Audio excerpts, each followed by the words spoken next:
Hello दोस्तों, मैं संदीप मिश्रा आप सभी का स्वागत करता हूं आपके यूट्यूब चैनल एसएम क्लासेस में। जैसा कि दोस्तों पिछले वीडियो में हम लोगों ने शून्य कोटि की अभिक्रिया क्या होती है, उसकी परिभाषा क्या है तथा उसके उदाहरण के बारे में जाना। अगर आपने वो वीडियो नहीं देखा है तो उस वीडियो का लिंक मैंने इस वीडियो के डिस्क्रिप्शन बॉक्स में दे रखा है। उस लिंक पर क्लिक करके आप वीडियो को देख सकते हैं। तो यदि आप उस वीडियो को देखकर इस वीडियो को देखते हैं तो आज का वीडियो आपको बहुत ही बेहतरीन तरीके से समझ में आएगा। तो आज का टॉपिक स्टार्ट करने से पहले हम जानेंगे वेग स्थिरांक के मात्रक की, क्योंकि हमें शून्य कोटि की अभिक्रिया के लिए वेग स्थिरांक का मात्रक निकालना है। तो सबसे पहले हम ये जान लें कि वेग स्थिरांक का मात्रक क्या होता है। तो जैसा कि पिछले वीडियो मैंने आपको बता रखा है कि वेग स्थिरांक का कोई निश्चित मात्रक नहीं होता। वेग स्थिरांक का जो मात्रक होता है वो निर्भर करता है अभिक्रिया की कोटि पर, यानी कि अगर अभिक्रिया की कोटि अलग अलग होगी तो वेग स्थिरांक का मात्रक भी अलग अलग होगा।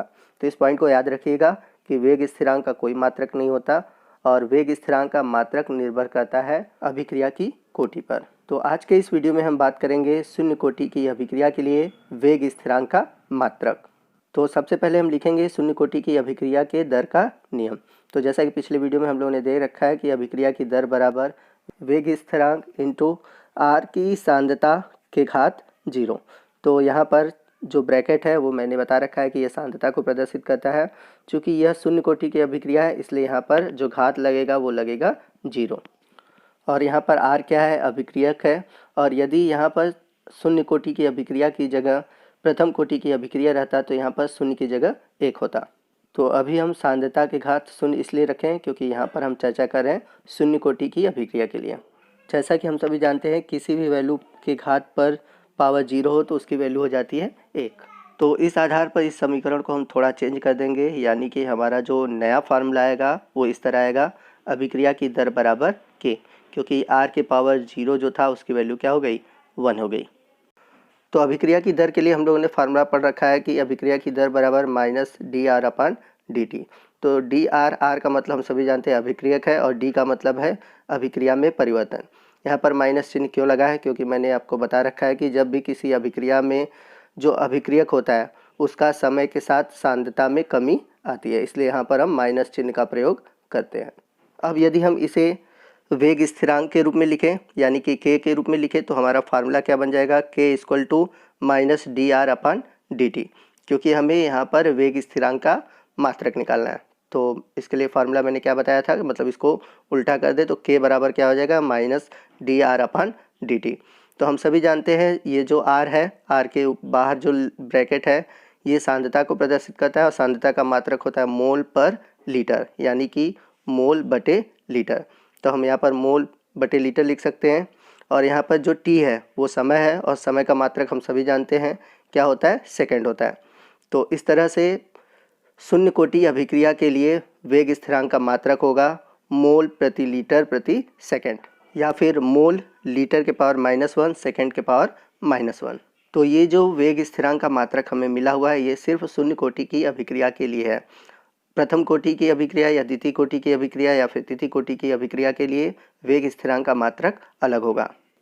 आइए नेक्स्ट हम बात करते हैं शून्य कोटि की अभिक्रिया के लिए समाकलित दर नियम, यानी कि integrated rate law of zero order reaction. तो सबसे पहले हम एक सामान्य शून्य कोटि की अभिक्रिया लेते हैं। तो मान लेते हैं आर हमारा अभिक्रियक है जिससे कि हमारा प्रोडक्ट बना।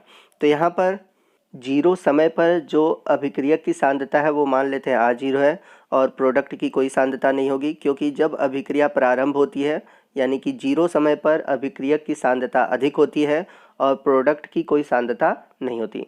तो अभिक्रियक की सांद्रता को हम लोगों ने R0 माना है और प्रोडक्ट की सांद्रता को 0 माना है। लेकिन अगर यही अभिक्रिया कुछ देर बाद हो जाए यानी T समय पर हो जाए तो वहाँ पर क्या होगा, जो हमारा प्रोडक्ट है कुछ प्रोडक्ट बनेगा और अभिक्रियक कम हो जाएगा। तो यहाँ पर मान लिए कि हमारा प्रोडक्ट P बना और अभिक्रियक की जो सांद्रता है वो R है।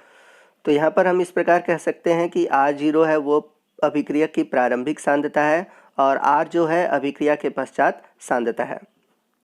तो इस अभिक्रिया के लिए अगर हम दर नियम लिखें तो अभिक्रिया की दर बराबर होगा वेग स्थिरांक इंटू आर की सांद्रता के पावर 0। क्यों? क्योंकि यहाँ पर शून्य कोटि की अभिक्रिया है। जैसा कि हम सभी जानते हैं यदि किसी वैल्यू के पावर 0 हो तो उसका वैल्यू आता है 1। तो यहाँ पर r के पावर 0 का वैल्यू आ जाएगा 1। तो हमारा फार्मूला क्या बन जाएगा, अभिक्रिया की दर बराबर वेग स्थिरांक। हम सभी जानते हैं कि अभिक्रिया की दर को एक दूसरे समीकरण के द्वारा भी लिखा जा सकता है, यानी कि अभिक्रिया की दर बराबर minus d r upon d t. तो डी आर मैंने आपको बता रखा था कि इसका मतलब होता है समय के साथ सांद्रता में परिवर्तन। तो ये सभी टॉपिक मैंने आपको बता रखा है, इसलिए यहाँ पर मैं इसके बारे में डिस्क्राइब नहीं करूँगा। अब यदि इस समीकरण को हम समीकरण 1 मान लें और इसे समीकरण 2 मान लें, तो अभिक्रिया की दर का ये हो गया समीकरण 1 और ये वाला जो इक्वेशन हो गया ये समीकरण 2 हो गया। तो समीकरण 1 और 2 से हम क्या करेंगे, तुलना करेंगे। तो हमारा इक्वेशन क्या मिलेगा, minus d r upon d t equal to k. तो यह समीकरण शून्य कोटि की अभिक्रिया का अवकलित वेग समीकरण कहलाता है। अब यदि हम इस समीकरण का समाकलन करेंगे तो हमें शून्य कोटि की अभिक्रिया का समाकलित रूप प्राप्त होगा। तो यहाँ पर हमें समाकलन करने के लिए इसको यानी कि dt को क्रॉस मल्टीप्लाई करके इधर भेज देंगे। और जैसा कि हम लोगों ने समीकरण में देखा था कि दो वेरिएबल थे, एक वेरिएबल पर प्रोडक्ट की सांद्रता 0 थी और दूसरे वेरिएबल पर प्रोडक्ट की मात्रा में वृद्धि हुआ था और रिएक्टेंट की मात्रा में कमी हुआ था। और यहाँ पर समय भी परिवर्तित हो रहा था 0 से लेकर t तक, पीछे आपने देखा है। यहाँ पर k नियतांक है, ये परिवर्तित नहीं होगा। तो यहाँ पर हमें दो वेरिएबल करना है, तो इसलिए हम अगर इसको क्रॉस मल्टीप्लाई कर दें तो इसमें वैल्यू रखना आसान हो जाएगा। तो इसलिए हम dt को राइट हैंड साइड ले जाएंगे। तो इस तरह हमारा इक्वेशन क्या आएगा, minus d r equal to k into d t. तो अब इस समीकरण का समाकलन करना आसान हो गया है, तो अब हम इसका समाकलन करेंगे। तो इस समीकरण का समाकलन करने पर तो हम इस प्रकार का चिन्ह लगाएंगे जिसे हम बोलते हैं समाकलन, जिसे इंग्लिश में इंटीग्रेशन कहते हैं। तो जब भी किसी समीकरण का समाकलन करते हैं तो उसमें जो वेरिएबल होते हैं उसके लिए लिमिट लगाते हैं। तो देखिए यहाँ पर r वेरिएबल है और t वेरिएबल है। तो हम लोगों ने मान रखा था कि जो रिएक्टेंट है उसकी सांद्रता r0 से r में परिवर्तित हो जा रही थी। तो यहाँ पर हम लिमिट लगाएंगे, तो यहाँ पर लोअर लिमिट जो होगा वो होगा r0 और अपर लिमिट होगा r। और जो t था वो 0 से होकर t तक जा रहा, तो इसलिए जो लोअर लिमिट होगा 0 होगा और अपर लिमिट जो होगा वो t होगा। तो समाकलन का आपको नियम पता ही होगा। तो जो माइनस होता है, माइनस का समाकलन नहीं करते हैं, इसे हम बाहर कर देंगे। और साथ ही साथ ये जो स्थिरांक है इसका भी समाकलन नहीं होगा, इसे भी हम बाहर लिख लेंगे। तो कुछ इस तरह से हमारा इक्वेशन आएगा। तो यहाँ पर आप देख सकते हैं कि माइनस को भी बाहर कर दिया गया और k को भी बाहर कर दिया गया। तो यदि हम इस इक्वेशन को सॉल्व करना चाहें तो आपको एक फार्मूला याद रखना होगा। तो जब भी dx का समाकलन होता है तो उसकी वैल्यू आती है x। याद रखिएगा ये फार्मूला कि जब भी dx का समाकलन होगा तो वहाँ पर वैल्यू आएगी x।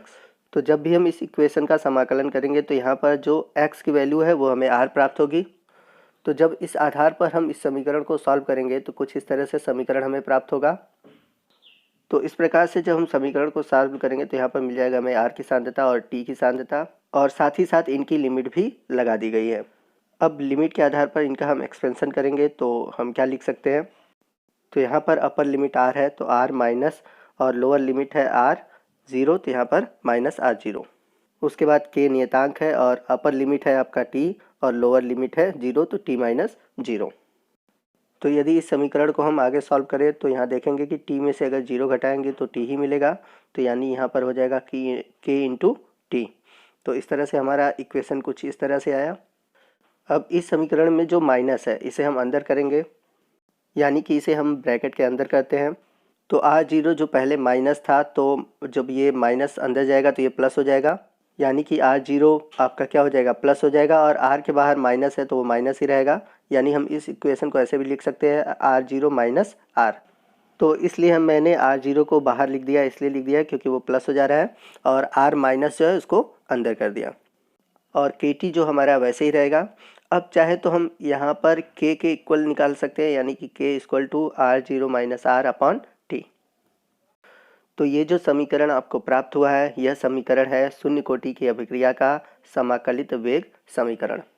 और इस समीकरण में k जो है अभिक्रिया का वेग स्थिरांक है, r0 है अभिक्रियक की प्रारंभिक सांद्रता, r जो है अभिक्रियक की t समय के बाद सांद्रता, और जो t है समय जिसमें कि अभिक्रियक की सांद्रता r0 से r हो जाती है। तो दोस्तों ये थी आज की वीडियो। उम्मीद है कि आपको इस वीडियो से बहुत ही बेनिफिट हुआ होगा, आपका हर कंसेप्ट क्लियर हो गया होगा। अगर आपको वीडियो अच्छा लगा हो तो वीडियो को ज़रूर लाइक कीजिएगा। कोई भी डाउट हो आप हमसे कमेंट करके पूछ सकते हैं। और अगर वीडियो अच्छा लगा है तो आप कमेंट करके हमें कह भी सकते हैं, और अपने दोस्तों में इसे अधिक से अधिक शेयर कीजिए ताकि वो भी इसका बेनिफिट पा सकें। और यदि आप हमारे चैनल पर नए हैं और अभी तक आपने हमारे चैनल को सब्सक्राइब नहीं किया है तो प्लीज़ हमारे चैनल को सब्सक्राइब कीजिए और बगल में जो बेल आइकन है उसको प्रेस कीजिए ताकि जब भी मैं कोई नया वीडियो अपलोड करूं उसका नोटिफिकेशन आपको मिलता रहे। तो मिलते हैं अगले वीडियो में अगले टॉपिक के साथ। तब तक के लिए जय हिंद, जय भारत।